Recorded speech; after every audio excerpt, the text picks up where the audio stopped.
I watched my 5-year-old pick up the billionaire's desk phone, say, "Never call my boss again," and hang up like she'd just defused a bomb. That sentence should have ended me, should have cost me the job that kept our rent paid and her inhaler filled, but somehow it saved him. This is how a cleaner and her kid stopped a perfect con, how power blinked, and how a cold office learned something warm, you know what I mean. I'm Elena, and I clean the top floor of a glass building where the city looks small, and the coffee smells like money, and where people lower their voices when they pass the name on the corner office door. Arthur Pierce, the man, nobody corrects the man, whose calendar feels like weather. The morning everything tipped the pipes at Laura's school burst. I couldn't miss a shift, so I brought her with me and promised she'd be quiet, knees tucked on a leather sofa, clutching her stuffed bear like it was body armor.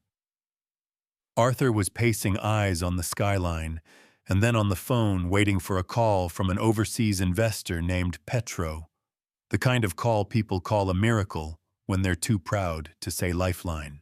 Yesterday, while I vacuumed the boardroom, Laura had listened to a speakerphone voice that sounded friendly until you heard the grit under the honey. The way a smile sounds wrong when the eyes don't join in.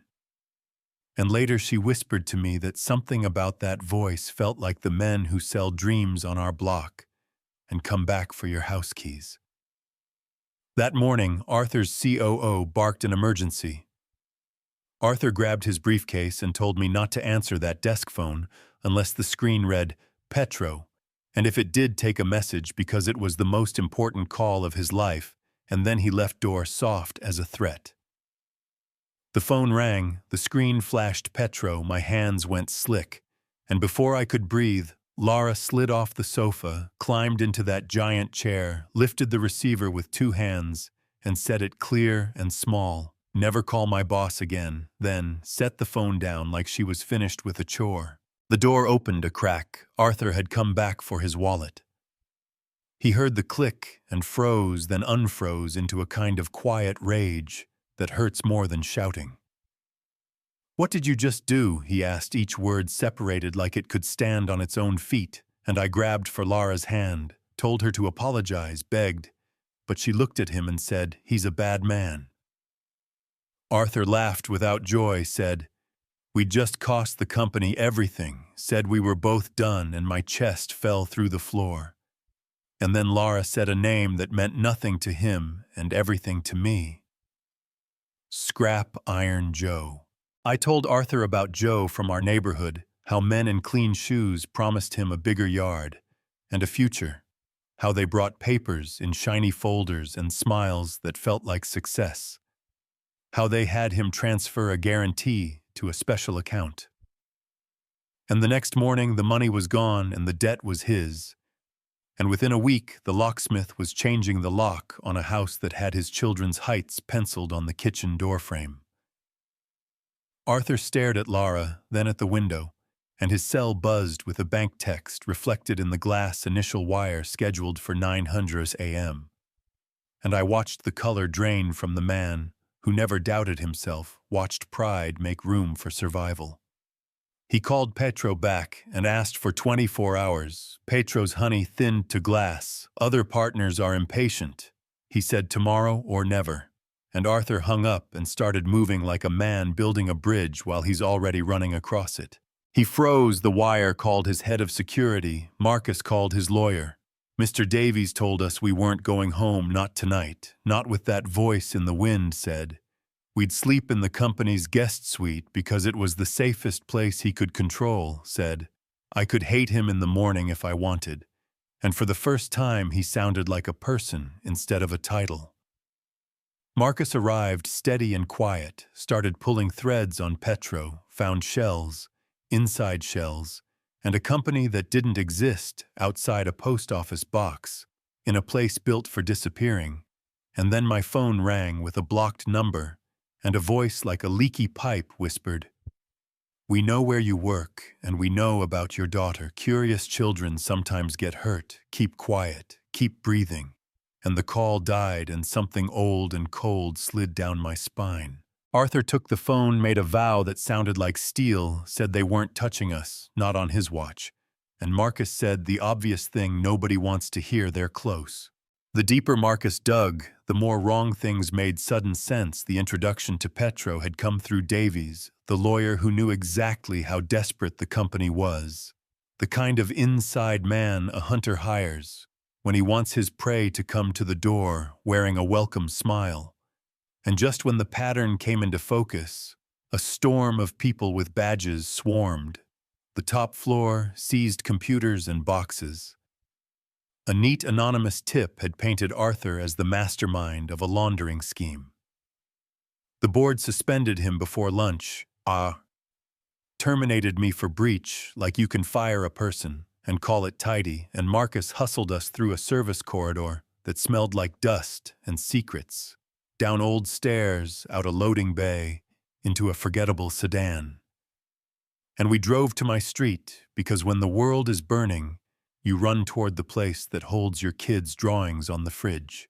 The dark sedan under the bent streetlight was already there. Windows too black to be legal. A patience that felt like teeth, and Marcus got us inside, killed. The lights watched the car creep past like a shark, pretending not to be interested, and for a second I wanted to believe that was the end of the scare.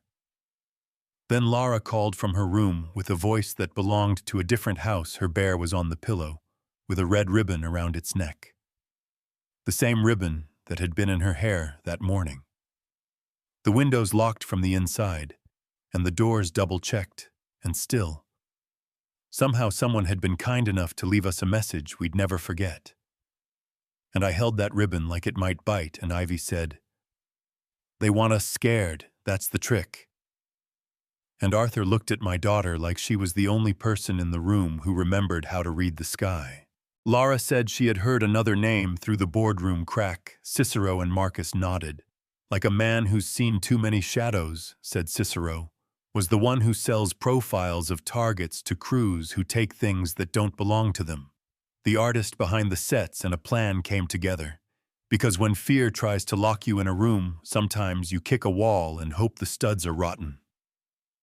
Arthur called Davies and sounded broken on purpose, said the ugliest words he could say, with his pride still in his throat, said he'd hand over the cleaner and her kid.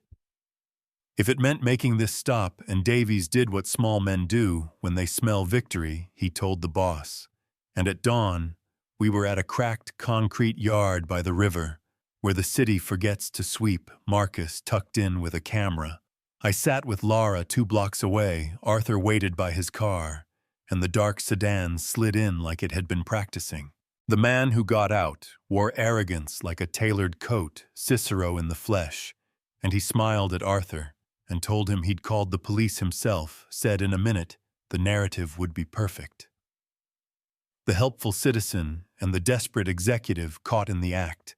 And then the sirens rose, and the detective with the tired eyes stepped forward with handcuffs, and my feet moved before my fear could catch them. "That man threatened my daughter," I said, and Cicero gave me the kind of smile you remember at night, but Lara stepped out beside me, calm as a lake, and held up Marcus's phone, said, the detective should see the picture she'd taken days ago when she followed her gut, a grainy angle through a gap showing Cicero and Petro laughing, with documents stamped with Arthur's company logo, proof that felt like oxygen, and Marcus walked out with his hands visible and a camera that had recorded Cicero bragging into a microphone he didn't know was there, and the detective's face shifted from doubt to duty, and he told his people to cuff the gentleman in the expensive coat.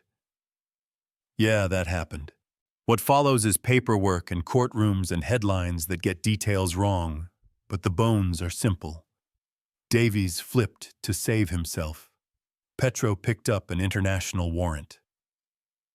Cicero found out what it feels like to stand under a light he didn't turn on. Arthur was cleared, and the building on the corner found a new heart. He put sunlight where curtains used to be. He framed Lara's stick figure drawing of 3 people holding hands. In front of a tower, he built the Pierce Corporate Protection Foundation, and put me in charge because the voice folks trust isn't always the one with the fanciest title.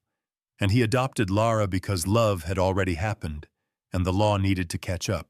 We're not saints. We're not a slogan. We're a family that got built the hard way, with fear and stubbornness, and a kid who remembers the parts adults edit out, and on the phones at the foundation.